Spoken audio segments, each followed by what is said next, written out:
Hello students, this is Dr. M. Naglakshmi. We are going to see the detailed summary of Waiting for Godot by Samuel Beckett. So let us see Samuel Beckett's Waiting for Godot. It is a classic example of the theater of the absurd. So when we talk about absurdity or absurd play, the classic example we first remember is Samuel Beckett's Waiting for Godot, a movement that emerged after World War II. What is that movement? The absurdity when it is emerged after World War II. Why? To depict the absurdity and existential crisis of human existence. Okay, the play first performed in 1953 present two tramp meaning a person who has no job moving from place to place like nomad. Vladimir and estrogen. They wait endlessly to meet a person called Godot, but actually they do not know whether they are going to meet the person Godot and why they want to meet. What is the purpose of meeting? Nothing. They don't know. Okay, so it is who wait endlessly for a mysterious figure named Godot who never arrives. That is the beauty. They are waiting for the person whose name is Godot, but the person will never turn up. The play explores themes of existentialism, hopelessness, companionship, and the human condition through repetitive dialogue, the minimal action, and absurd humor. Actually, this play has two acts. There is minimal difference between Act 1 and Act 2. It's a cyclical action. Okay, so let us see that Act 1, the endless waiting begins. So the guys are waiting to meet Godot. Okay, the play opens with a lone withered tree on a desolate country road. So you have to remember, like, um, the uh, countryside, which is very, the countryside, like a desert. Okay, there is a tree without any leaves. The road, that's not a proper road. Okay, two guys are waiting. The names Estragon and Latimer. Estragon is struggling to remove his boot when Latimer enters. So the person who is standing there is Estragon. So he is struggling to remove his boot. And by the time Latimer enters, then the two people engage in a conversation. The conversation, very trivial conversation. There is no, logical or coherence or cohesion in their conversation. Right? Revealing that Estragon was beaten the previous night. So he says that he was beaten, but he doesn't say that, who, where, when, nothing. He was beaten. That's it. They soon discuss Christ's crucifixion and the fate of the two thieves. Although, along with Christ, the two thieves also crucified. They talk about these things. See, the previous talk was about, Estragon's. He was beaten at the previous night, and then they talk about Christ and crucifixion. Then they talk about, something which is related to religion. There is no consistency in their conversation, right? They are waiting for a man named, they have the common thing that they are waiting for the person. Okay, but neither of them seems certain about when or where they are supposed to meet him. So both, they are just waiting. They do not know whether they are going to meet the person. They do not know when or any possibility to meet that person. Okay, or even why they are waiting for him. That is the very important thing. They are waiting to meet Godot. Okay, they do not know when and where they can meet. Even they do not know the purpose of meeting him. Okay, why they want to meet, they do not know. Estragon suggests hanging themselves from the tree to pass the time. See here how stupid they were. He says that while waiting for the person, can we do that? I remember that, the movies dialogue, Vadivel movies dialogue செத்து செத்து விளையாடலாமா, right? He has, நம்ம wait பண்ற நேரத்துக்கு நம்ம hang பண்ணி விளையாடலாமா. hang Paniklama. Okay, so and they come to know that there is no proper rope, and the rope length is very short, and they do not have any facility to hang the rope on the tree. So these are the dialogue related to this particular topic, that is to hang from the tree. Okay, and then they abandon the idea as they cannot decide who should go first. Okay, so after these things, they abandon the idea because they do not know who will hang first. Okay, because of that reason, they drop that idea. Suddenly, and you know that uh, till this time, we have only two characters, the Vladimir and Estragon. Now, two more characters are entering. Who is that? Pozo, a pompous and tyrannical landowner, enters, leading his slave Lucky by a rope. So, Pozo and Lucky.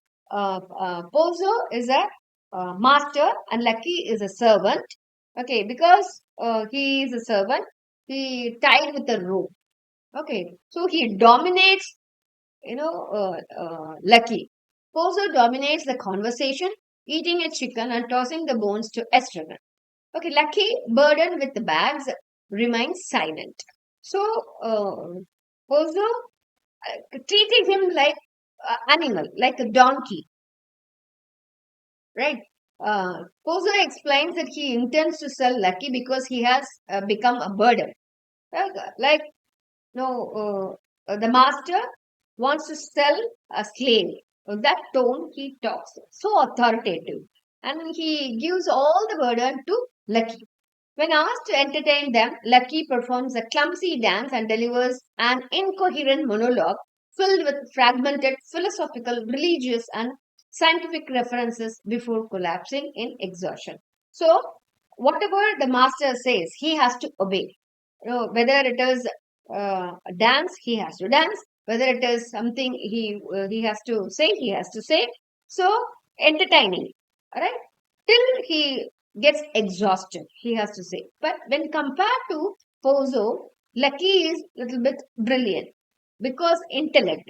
Because of this slavery, his intellectual is slowly reducing, right? Listening to his master's orders, he performed. I know he said some dialogues, he danced till he gets exhausted. After Pozo and Lucky leave, so they were here for some time and they leave the place. A young boy arrives. After Pozo and Lucky left the place, a young boy comes and claiming to be a messenger from Mr. Godot. He says that he has come from the place of Mr. Godot and he is a messenger, and he says that he informs Vladimir and Estragon that Godot will not come today, but surely will arrive tomorrow. So the of messenger brings a message from Mr. Godot, stating that he is not coming today, he will come tomorrow. Vladimir questions the boy, who insists he has never seen them before because it is a cyclical action.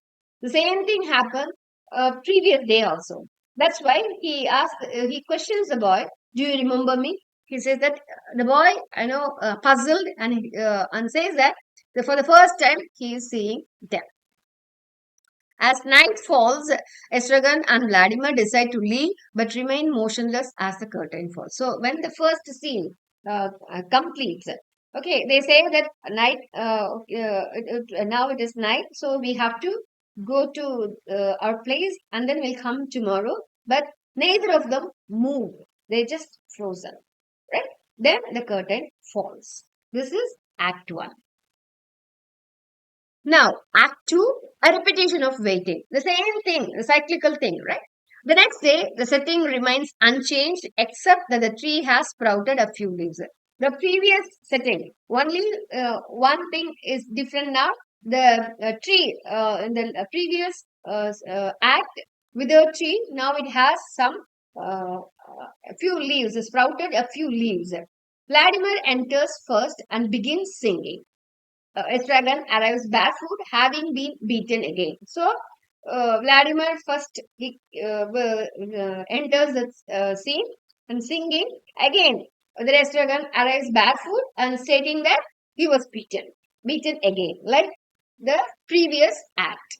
He claims he does not remember anything from the previous day, but Vladimir insists they were here waiting for Godot. So Estragon does not remember anything happened the previous day, but he insisted, Vladimir insisted that they both waited the same place to meet Godot.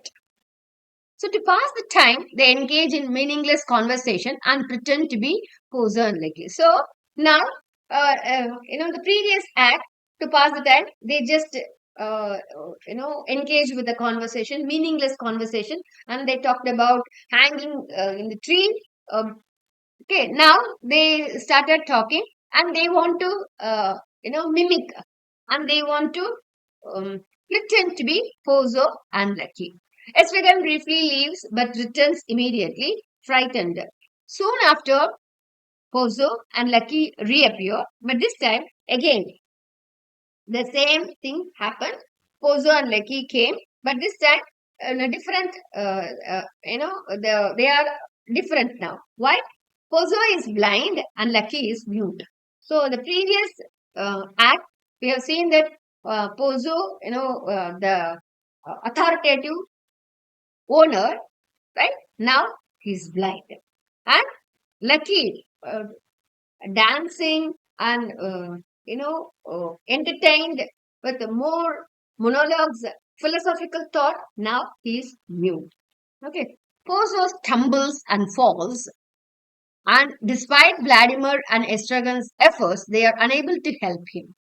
Pozo has lost all sense of time, unable to recall whether it is day or night. So Pozo, because he is blind now, he doesn't know whether it is day or night, doesn't understand, the sense of time. And now Lucky is so loyal, even though the master very harsh to Lucky, but he is very loyal to him. As before, a boy arrives with the same message. Godot will not come today, but will surely arrive tomorrow. The same message. The boy comes, brings the same message. The Godot will not come today. Maybe he will come tomorrow. Again, the boy does not recognize them. The boy doesn't know. He shows indifferent to them. The boy never recognizes the two people.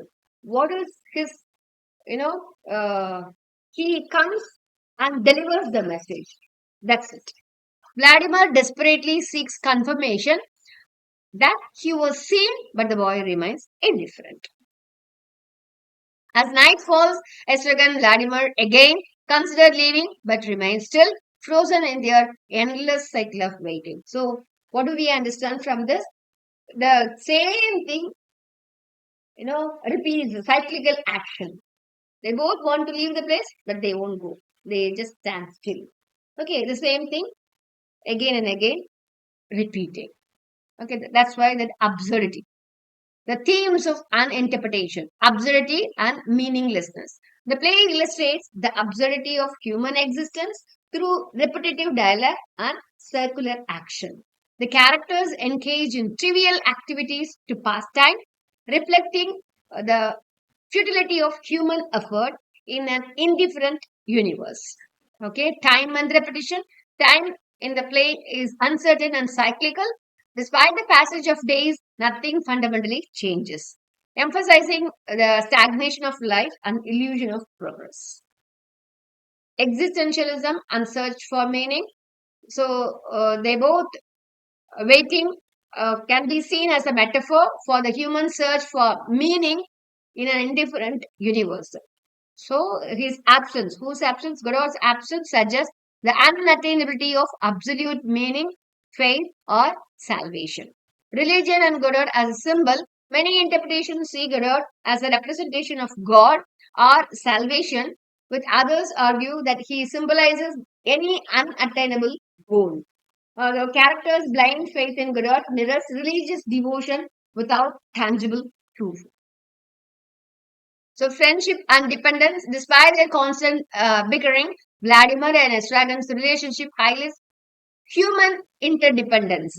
They rely on each other to endure suffering, underscoring the theme of companionship in an absurd world. So, the conclusion is it is a profound and enigmatic play that challenges traditional notions of plot, character development, and resolution. So, when you see the rest of the plays, it has to have a plot and the character development, all those things. This one stumbles everything. By depicting two men trapped in an endless cycle of waiting, Beckett captures the existential crisis of modern humanity. The play remains one of the most influential works of 20th century drama, inviting endless interpretations while ultimately reinforcing the absurdity of human existence. Okay, with this, I'll stop here. We will see in the next lecture. Thank you.